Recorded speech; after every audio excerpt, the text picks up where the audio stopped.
আজকে ব্রিগেডে আমরা ভারতীয় জনতা পার্টির পরিবর্তন সভা আমরা দেখলাম। প্রথমেই বলে রাখি, 2026 বিধানসভা নির্বাচনে পরিবর্তন হবে না, প্রত্যাবর্তন হবে, মসনদে বসবে মমতা বন্দ্যোপাধ্যায়। আজকে প্রধানমন্ত্রী সহ শুভেন্দু অধিকারী, সুকান্ত মজুমদার, মিঠুন চক্রবর্তী, লকেট চ্যাটার্জি, শ্রমিক ভট্টাচার্য, এদের বক্তব্যগুলো বাংলার মানুষ শুনেছে। আজকে এই ব্রিগেডের মঞ্চ থেকে তারা বিধানসভা নির্বাচনকে কেন্দ্র করে যে বক্তব্যগুলো রেখেছে তার অধিকাংশই হুমকি সুলভ বক্তব্য। বারংবার প্রধানমন্ত্রী, আমরা এ যেন একটা এলাকার মাফিয়ার মুখে যেন বক্তব্য শুনছে। একটা মাফিয়া যেমন বলে না, যে দেখে নেব, এই করব, চুন চুনকে মারুঙ্গা, হাম লোক ঢুঁড় লেঙ্গে। তো প্রধানমন্ত্রীর মুখে এমন ধরনের বক্তব্য আমরা দেখেছি। এবং মহিষাসুরের মুখে যে অট্ট হাসি যেটা আমরা দেখি, সেটা যেন মিঠুন চক্রবর্তীর বক্তব্যের মধ্যে ফুটে এলো। কিন্তু বাংলার মানুষের জন্য আজকে যে সুপ্রিম কোর্ট নির্দেশ দিয়েছিল, বাংলার যে 1,97,000 কোটি টাকা, যেটা বাংলার প্রাপ্য টাকা কেন্দ্র সরকারের কাছে পাওয়া যায়, সুপ্রিম কোর্টের নির্দেশ থাকা সত্ত্বেও প্রধানমন্ত্রী বাংলার মানুষকে কিন্তু সেই 1,97,000 টাকা আজও বঞ্চিত করে রেখেছে। এটা বাংলার মানুষের জানার দরকার। সেখান থেকে শুনলাম যে প্রধানমন্ত্রী নরেন্দ্র মোদী আবাস যোজনার ঘর দেওয়ার প্রতিশ্রুতি দিচ্ছে। কিন্তু আমার প্রশ্ন হচ্ছে যে আপনার ঘর দেওয়ার কথা বলতে হবে না। তার কারণ, আপনি যার বিরোধিতা করবার জন্য এসেছেন সেই মুখ্যমন্ত্রী মমতা বন্দ্যোপাধ্যায় কেন্দ্রের সহযোগিতা ছাড়াই নিজের আর্থিক এবং নিজের রাজ্যের কোষাগার থেকে বাংলার মানুষকে ঘর দিয়েছে। এবং সবচেয়ে বড় যে সুবিধা, যে মুখ্যমন্ত্রীর নাম্বারে ফোন করে সিএমআরও লিস্টে ইতিমধ্যে অনেকের নাম নথিভুক্ত হয়েছে।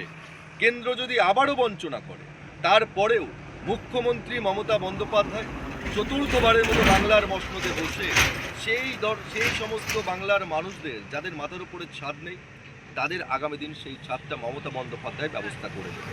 তাই এই যে নরেন্দ্র মোদীর মুখের যে হুমকি সুলভ বক্তব্য, বাংলার মানুষের ন্যায্য টাকা না দেওয়া, অথচ আবার রাজ করবার জন্য যে প্রচেষ্টা, গ্যাসের দাম যখন ইউপিএ সরকার ছিল 400 টাকা থেকে 406 টাকা হয়েছিল, তখন স্মৃতি ইরানির মতো নেতৃত্ব, প্রধানমন্ত্রী, আজকের প্রধানমন্ত্রী, সেই সময়কার বিরোধী নেতা নরেন্দ্র মোদী, তারা রাস্তায় নেমেছিল গ্যাস সিলিন্ডার নিয়ে। কিন্তু আজকের দিনে গ্যাস সিলিন্ডারের দাম 60 টাকা বেড়ে গেছে। তারা মুখে কুলু পেটেছে। আজকের মিটিংয়ে সেই ধরনের কোনো কথা বাংলার মানুষের জন্য নেই। বাংলার মানুষের হেসেলে আজকে আগুন জ্বলছে। হ্যাঁ, রান্নাঘরে তো আগুন জ্বলে, কিন্তু হেসেলে যে মা বোনেরা থাকে, সেই মা বোনেদের চিত্ত মননে আগুন জ্বলছে সৌজন্যে বিজেপি। সেটা কিভাবে সুরাহা করা যায়, সে বক্তব্য তাদের মুখে পেলাম না। একটা ধর্মীয় মেরুকরণের বক্তব্য রেখে বাংলার মানুষের সমর্থন নেওয়ার চেষ্টা করছে। আবার জানিয়ে রাখি, আজকের মিটিংয়ে ইউপি থেকে, বিহার থেকে, রাজস্থান থেকে, ঝাড়খণ্ড থেকে, বিভিন্ন রাজ্য থেকে তারা বিজেপি সমর্থকদেরকে বাংলায় ঢুকিয়ে এই ব্রিগেডের মাঠ ভরিয়েছে। তাহলে এখানে প্রমাণ হয় যে ব্রিগেডের মাঠ ভরানোর ক্ষমতা ভারতীয় জনতা পার্টির বাংলার সমর্থন নিয়ে ক্ষমতা নেই।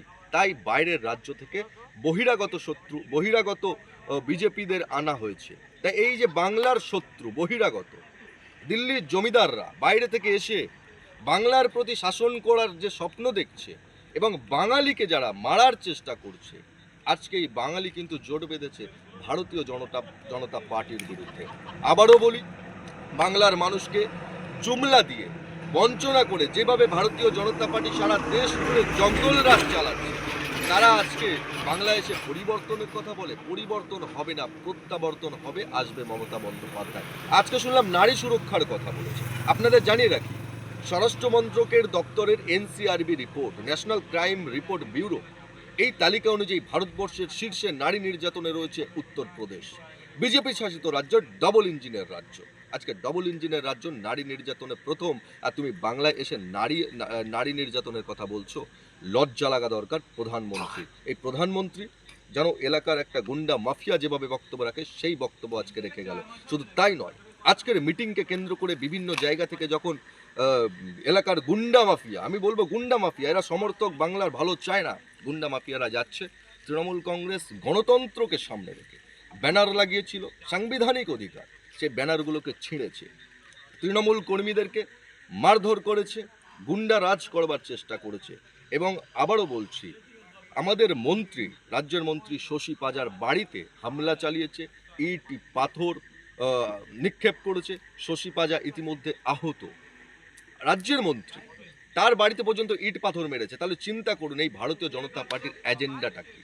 আমরা 2011 সালে ক্ষমতায় আসার আগে বলেছিলাম বদলা নয় বদল চাই। সেই বদল অর্থাৎ পরিবর্তনের পর আজকে বাংলার মানুষ ভালো রয়েছে, বাংলার বিভিন্ন সম্প্রদায়ের মানুষ ভালো রয়েছে।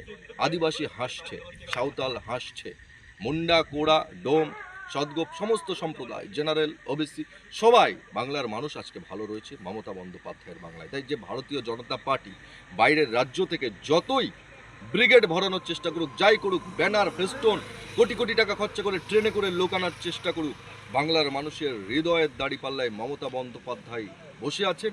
এবং এই দাড়িপাল্লায় একধারে মমতা বন্দ্যোপাধ্যায় আছেন, আর এক ধারে দিল্লির জমিদার, বাংলার শত্রুরা এবং বহির্রাজ্যের বিভিন্ন গুন্ডা মস্তান যাই হোক না কেন, মমতা বন্দ্যোপাধ্যায়ের দাড়িপাল্লাটাই বাংলার মানুষের কাছে ভারী থাকবে। আগামী বিধানসভা নির্বাচনে তার জবাব বাঙালি বিজেপির বিরুদ্ধে দেবে। তাই শেষ কথা এটাই বলবো, এবার বিজেপির বিরুদ্ধে কিন্তু শুধু তৃণমূল কংগ্রেসের লড়াই নয়, এবার বিজেপির বিরুদ্ধে লড়াইটা গোটা বাঙালির লড়াই, বাংলার লড়াই, বাংলার সংস্কৃতির লড়াই, বাংলার চিত্ত মননের লড়াই। আর এ লড়াইয়ে বিজেপি হারবে, বাংলা জিতবে, বাঙালি জিতবে। সৌজন্যে মমতা বন্দ্যোপাধ্যায়, সেনাপতিত্বে অভিষেক বন্দ্যোপাধ্যায়, প্রতীক চিহ্ন জোড়াফুল। ভালো থাকবেন। আমি আকাশ সর্দার, বসিরহাট থেকে।